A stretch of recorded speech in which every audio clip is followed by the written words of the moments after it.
আসসালামু আলাইকুম। এখন দেখবেন সংবাদ শিরোনাম।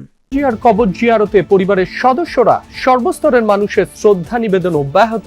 সারা দেশে মসজিদে জুমার নামাজের পর বিএনপির মিলাদ ও দোয়া। চেয়ারপারসনের অনুপস্থিতিতে রাজনীতিতে সংকটের শঙ্কা বিশ্লেষকদের। ব্যক্তির দক্ষতা, প্রজ্ঞা ও আস্থার উপর নির্ভর করছে আগামীর নেতৃত্ব। ছুটির দিনেও মনোনয়নপত্র যাচাই বাছাই ব্যস্ত নির্বাচন কমিশন। ৪ জানুয়ারি পর্যন্ত চলবে কার্যক্রম। চূড়ান্ত ঘোষণার অপেক্ষায় প্রার্থীরা। তীব্র শীতে দেশের বিভিন্ন স্থানে জনজীবন স্থবির, ব্যাহত নৌযান চলাচল।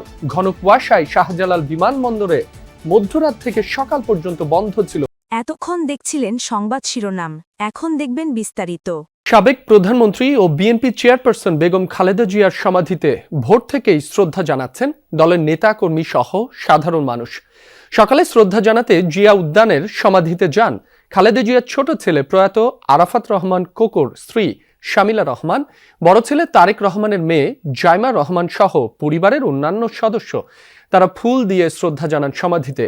কবর জিয়ারতের পর কিছু সময় সেখানে অবস্থান করেন। এদিকে সকাল থেকেই শ্রদ্ধা জানাচ্ছেন বিএনপি ও সহযোগী সংগঠনের নেতা কর্মী সহ সর্বস্তরের মানুষ। জিয়ারতের সময় অনেকেই হয়ে পড়েন আবেগী। তাদের কণ্ঠে ফুটে ওঠে খালেদা জিয়ার দীর্ঘ রাজনৈতিক সংগ্রামের কথা। বেগম খালেদা জিয়ার রুহের মাগফিরাত কামনায় দেশব্যাপী মিলাদ ও দোয়ার আয়োজন করেছে বিএনপি। এই আপসীন নেত্রীকে শুধু আমাদের দেশ না, দেশ ছাড়িয়ে সারা বিশ্বে ওনার সুনাম আছে। উনি অন্যায়ের বিরুদ্ধে কোনো দিন আপোষ করেননি। বাংলাদেশ ভূখণ্ড যতদিন থাকবে ইনশাল্লাহ বাংলার মানুষ এই সমাধিস্থলকে চিরস্মরণীয় করে রাখবে এবং এখানে সম্মান জানাতে প্রতিনিয়তই আসবে। তরুণ সমাজের কাছে দেশনেত্রী বেগম খালেদা জিয়া কতটুকু জনপ্রিয়তা ছিল এবং ইনশাল্লাহ আমরা তরুণ সমাজ ওনার যে আপোষহীনতা, সে আপোষহীনতাটাকে শিক্ষা নিয়ে মেসেজ হিসেবে আমরা আমাদের জীবন গড়ব।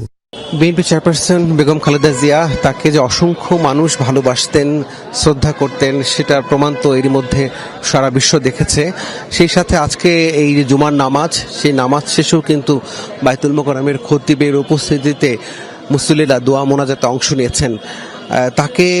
তার জন্য আল্লাহর কাছে কি চেয়েছেন সেটি আমরা একটু জানতে চাইব।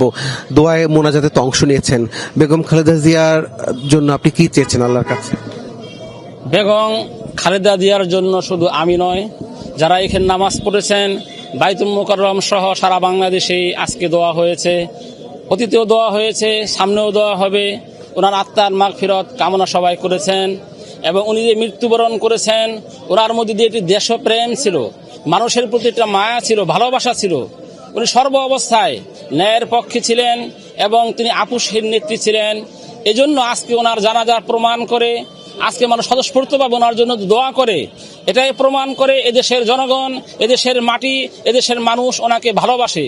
যেহেতু উনি মৃত্যুবরণ করেছেন, আমাদের এটাই আল্লাহ পাকের দরবারে কামনা থাকবে, আল্লাহ পাক যেন ওনাকে এবং ওনার স্বামী শহীদ রাষ্ট্রপতি যেহেতু পাশাপাশি কবর দেওয়া হয়েছে, ও উভয়কে যেন আল্লাহ পাক উচ্চ মাকাম দান করেন এবং তাদেরকে যেন শান্তির ফয়সালা করেন, এটাই আমরা কামনা করি। আর ধন্যবাদ।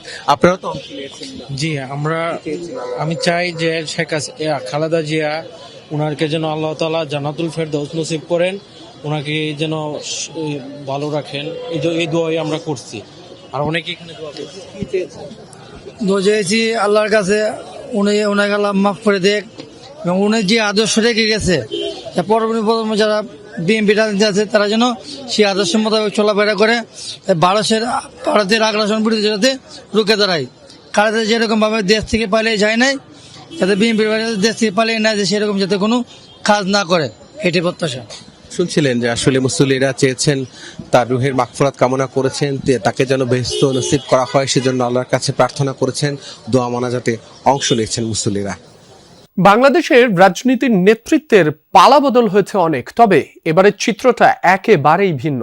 দল হিসেবে বিএনপির সরকার পরিচালনার অভিজ্ঞতা থাকলেও খালেদা জিয়ার মৃত্যুর পর সরকার প্রধানের অভিজ্ঞতা শূন্য সব দল। বিশ্লেষকদের মতে খালেদা জিয়ার মতো নেতৃত্বের অনুপস্থিতির রাজনীতিতে সংকটের শঙ্কা তৈরি করেছে।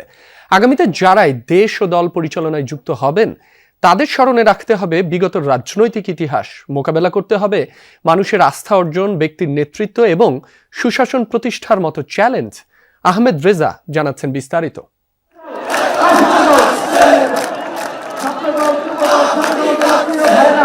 অভ্যুত্থান পরবর্তী বাস্তবতায় বাংলাদেশের রাজনীতির সবচেয়ে বড় দল এখন বিএনপি। দলের প্রতিষ্ঠাতা জিয়াউর রহমানের মৃত্যুর পর যে দলের হাল ধরেছিলেন বেগম খালেদা জিয়া, বিরোধী দলে আর সরকারে নেতৃত্ব দেন 4 দশকের বেশি সময়। তার প্রস্থানের পর এই প্রথম সরকার প্রধানের অভিজ্ঞতা শূন্য বিএনপির নেতৃত্ব। 2018 সালে খালেদা জিয়া কারাবন্দী হওয়ার পর থেকে দলের ভারপ্রাপ্ত চেয়ারম্যান তারেক রহমান বিএনপির পূর্ণ নেতৃত্বে। যদিও ছায়া হয়েছিলেন মা খালেদা জিয়া, মায়ের পাশে থেকে রাজনীতির সুসময় ও দুঃসময়ও দেখেছেন তিনি। নেতাকর্মীদের বিশ্বাস, খালেদা জিয়ার আদর্শ নিয়েই দলের হাল ধরবেন বর্তমান ভারপ্রাপ্ত চেয়ারম্যান তারেক রহমান। তবে দীর্ঘ সময় দেশের বাইরে থাকা, অভ্যন্তরীণ সামাজিক ও রাজনৈতিক বাস্তবতায় এই কাজটি যে সহজ হবে না তাও মনে করেন অনেকে। এই শূন্যতা আমরা দেশ নায়ক তারেক রহমানের মধ্যে আমরা পাবো। শান্তিপূর্ণ দেশ গণতান্ত্রিক প্রতিষ্ঠা করবে, আইনের শাসন প্রতিষ্ঠা করবে। রাজনৈতিক বিশ্লেষকরা অবশ্য মনে করেন এই মুহূর্তে তারেক রহমানের ভূমিকা সবচেয়ে গুরুত্বপূর্ণ। খালেদা জিয়ার অবর্তমানে জিয়া পরিবারের উত্তরাধিকারের প্রতি প্রত্যাশার পারদও বেশি, যা তার রাজনৈতিক কর্মকাণ্ডে বাড়তি চাপই তৈরি করবে। অভিজ্ঞতার সাথে তার যে প্ল্যান, সেটার একটা মিশ্রণ যদি উনি যথাযথভাবে ঘটাতে পারেন, তাহলে উনি হচ্ছে গিয়ে এই যেটা বললাম যে প্রত্যাশার চাপটা এবং যে চ্যালেঞ্জটা, সেটাকে উনি সত্যিকার অর্থে ওভারকাম করে অপরচুনিটিটাকে উনি সামনের দিকে এগিয়ে নিয়ে যেতে পারবেন। তার মধ্যে পরিপক্কতা এবং অভিজ্ঞতা দুটো জিনিসেরই সমন্বয় আছে, সবাই দাবি করছে তাই। তার মা যতদিন জীবিত ছিলেন, মায়ের কাছ থেকে তো তিনি কিছু শিক্ষা নিয়েছেন অবশ্যই, তো সেটা তিনি প্রয়োগ করবেন আমার ধারণা, এবং তিনিও এটার সাথে আবার নতুন কিছু যুক্ত করবেন। 2007-এর পর থেকে রাজনীতির আলোচনায় স্পর্শকাতর বিষয় ছিল -2 ফর্মুলা। ঘটনা প্রবাহে এটাই এখন বাংলাদেশের বাস্তবতা। রাজনীতির এমন মেরুকরণে এর আগে কখনো পড়েনি বাংলাদেশ। ফলে বর্তমান রাজনীতি হবে শূন্যস্থান পূরণের। ব্যক্তির দক্ষতা, প্রজ্ঞা, মেধা ও জনগণের আস্থার উপরেই নির্ভর করবে বাংলাদেশের আগামীর রাজনীতি ও সরকারের নেতৃত্ব, বলছেন বিশ্লেষকরা। নতুন যারা আসবেন নেতৃত্বে, তারা যে শূন্যস্থানটা তৈরি হচ্ছেন সেটার গুরুত্বটা তারা ঠিকঠাক মতো বুঝছেন কিনা, দেশের পলিটিক্সের যে পরিবর্তনটা হচ্ছে সেটা তারা ঠিকঠাক মতো বুঝতে পারছেন কিনা, এবং সেই অনুযায়ী তারা কাজ করতে পারছেন কিনা। তাদের যে জায়গাটা ছিল যে দে কুড ইউনাইট, সবাইকে এক জায়গায় রাখতে পারতেন আর কি, ইউনিটিটা ধরে রাখতে পারতেন, এই জায়গাটা খুব এখন মিস করবো আমরা। তবে সব ছাপিয়ে ভোটের রাজনীতিতে বেগম খালেদা জিয়ার দীর্ঘ